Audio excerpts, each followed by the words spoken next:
look for these 3 signs to know if you have found your soulmate. 1, this feeling, this connection, this chemistry that you just can't shake off. Your mind can't talk you out of it. It's almost like you're pulled.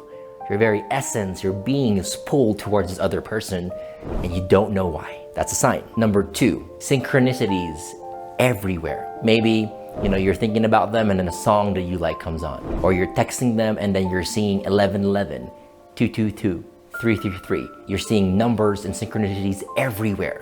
And your external is giving you clues that you should be talking to or keep connecting with this person, right? And the third one, after you chat with them, after you're with them, they lift you up energetically. You feel better, you feel good about yourself, you're not losing energy. It's a very uplifting, cohesive connection that lifts you up and leaves you better off after. Because a lot of times you meet people and you're with them, you're drained afterwards. This one's the different. Lifts you up after you spend time with them.